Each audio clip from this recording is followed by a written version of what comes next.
Ya, mungkin penjelasannya Bung Ferry Ruandi, Timothy Ronald, sama Colin Hartono udah sangat on point mengenai hal ini, dan kita semua tahu penyebab lemahnya rupiah itu sangat kompleks, mulai dari gejolak geopolitik, makroekonomi, uncertainty, dan sebagainya.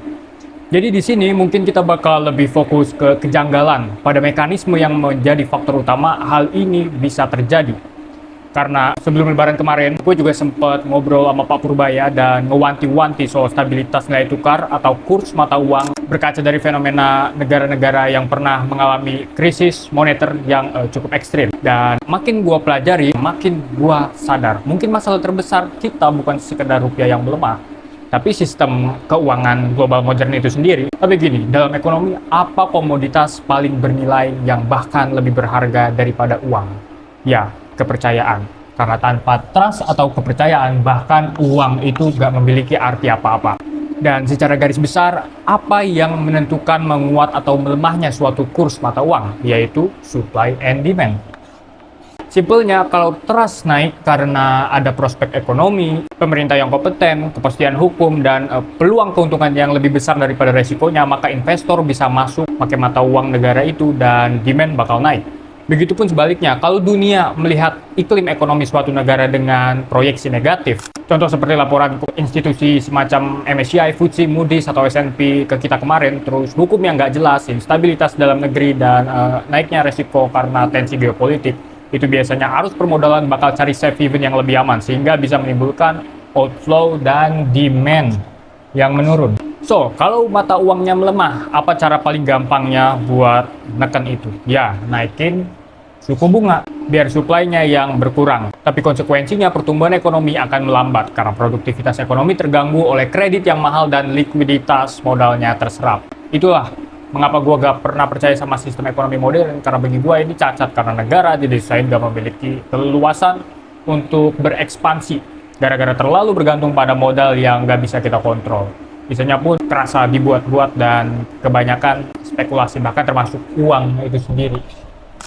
Ditambah negara yang terlalu bergantung dengan hot money, utang luar negeri, kemudian arus modal asing jangka pendek, biasanya emang lebih rentan terhadap krisis mata uang, tekanan geopolitik, dan ketidakstabilan finansial.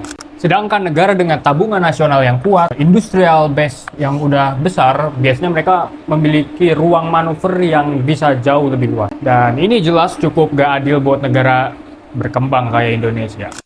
Jadi sebagai Leviathan atau negara, apa langkah strategis yang bisa dilakuin? Waktu kemarin gua diskusi sama Pak Purbaya, kita membahas beberapa metode financial engineering, salah satunya yang terinspirasi dari pejabat keuangan paling jenius dalam sejarah Jerman, Hjalmar Sachs.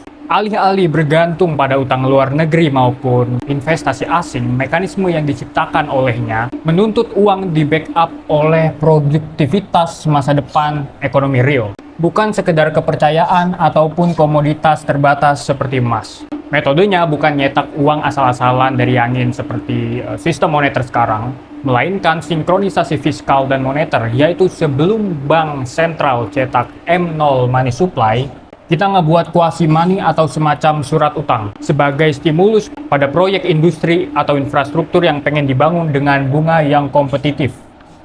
Nah, jika profitabilitas dan multiplier efek dari proyek itu udah lebih besar dari modal yang diberikan tersebut, maka ketika suratnya dicairin bakal menciptakan proses self-liquidating karena return on investment lebih besar daripada M0 money supply atau uang yang dicetak, sehingga inflasi akan relatif stabil.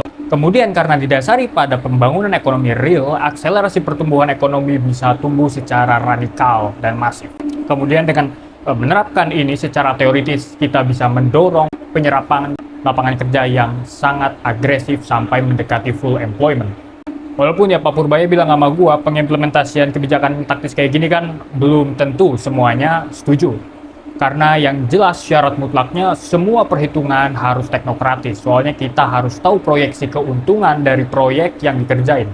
Dan gak bisa tuh ngerjain proyek yang sifatnya politis, kayak kemarin bikin bandara sama pelabuhan tapi gak kepake gara-gara miskalkulasi. Soalnya itu bisa jadi bom waktu. Keberhasilan Jerman ngedoublein PDB, ngilangin sekitar 6 juta pengangguran, dan tetap ngejaga inflasi pada waktu itu pun bisa dicapai ketika kebijakan fiskal dan moneternya dihandle oleh Sachs yang sangat teknokratis. Dan keruntuhannya terjadi karena kepala negaranya ngeyel, gak mau dengerin menteri keuangannya sendiri dan mengubah orientasi pembangunan negaranya dari industri produktif sipil ke industri militer, yang akhirnya bikin Sharks mundurin diri.